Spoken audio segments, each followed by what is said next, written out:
So basically gum to bum is the digestive tract. Bacteria is super important, right? We have bacteria on our skin surface, in our lungs, in our digestive tract.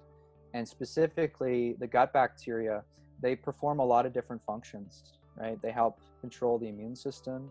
They help control bowel motility, so how often you go to the washroom, to a certain extent, inflammation, and also things like how many calories you extract from the meal. So there's been a correlation between gut bacteria and obesity, gut bacteria and pretty much every chronic disease. So gut bacteria they're kind of like the gatekeepers in the gut, and they help to regulate things. And not just bacteria, but there are viruses, fungi, parasites that also reside in our gut too, and they have functions. So it's a very important job that they play a role in. Yeah, and I think when people think about the gut, they think just digestion, but at the end of the day, that's where we get our nutrients from. The hormones are extracted from there. There's so many things that happen in the gut, so it's not just about digestion. There's so many layers to it. There's more overt signs, like if someone is coming to me and they have diarrhea, they have bloating and gas, those are some kind of obvious symptoms.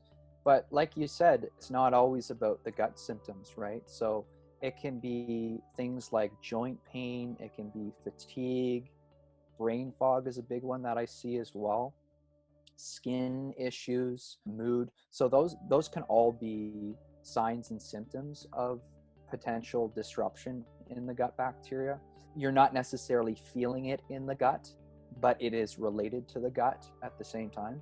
Typically, I'll see if a patient has been on an antibiotic, or if they've had traveler's diarrhea or a bad stomach flu, or they just ate something wrong. Those are big triggers that I see for digestive disorders. There's a tendency for patients to think that their issues are food related, and they're not always food related. While foods can contribute, you'll find there's situations where things like antibiotics or traveler's diarrhea, food poisoning, those are things like patients haven't felt well since those things. And yes, they may not tolerate dairy anymore, but it wasn't because that they had been eating it this whole time, right? Yeah. So that's an important distinction I try to make and try to navigate through for sure. Yeah, and that's also crucial in terms of naturopathic medicine. We focus on treating the root cause. So the food might be adding to it, but what is the root cause of your conditions? Really, it depends on the patient, but some recommendations like including certain prebiotic foods can be beneficial. And again, it won't be for everyone. So it's determining if this person is suitable to add these foods in, and at when are they suitable to do those. We talk about polyphenol rich foods, so all the pigments in your fruits and vegetables. And again, vegetables are something for someone with IBS that could be troublesome, right? If they're fermentable. It really is a careful approach, and it's different for everybody. Some kind of general techniques that I offer to patients is diaphragmatic breathing. There's actually a good evidence base behind using a certain breathing technique to help with not only belching, but for anxiety related issues like bloating and distension. Just from like a stress management perspective too, like if you sit down and you're having a meal and you're really stressed, or you just had an argument, you're not going to be in a good place to digest your food. For the patients where that's a big thing, I definitely recommend that, along with mindful eating measures. So like chewing your food really thoroughly. I find some of those habits can be really, really beneficial. Sometimes that's all we need to do is just get people into a more restful state. We talk about rest and digest. Well, that's really what we're trying to get people in before they eat food.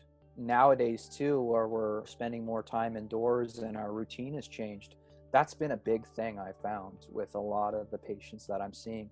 I'm seeing gut issues that are being amplified. I'm seeing changes in bowel habits for a lot of people. So just change in routine plays a huge role too. So there are some probiotic strains that have been identified that have both anxiolytic or anxiety reducing components, and they have components that improve mood as well. And I think it's really interesting because a lot of the gut bacteria will produce certain neurotransmitters, right? So things like serotonin, a lot of it's made in the gut. Melatonin, actually, we make 400 times more melatonin in our gut than we do in our pineal gland. Wow. That's really cool. dopamine as well. So that reward pathway, motivation pathway, GABA, which has an anxiolytic or anxiety reducing component to it. So a lot of our gut bacteria, if given the right food, will produce neurotransmitters that are mood protective, are mood balancing. In my practice, I've definitely noticed that correlation, because if I've got a patient who has IBS, right, stress worsens their bowel function. And then we improve that bowel function, give them some ways to handle stress, and all of a sudden their mental health really improves. Right? It's definitely a long game. It takes a while to see those kind of changes, but certainly working on the gut helps the brain. Working on the brain helps the gut.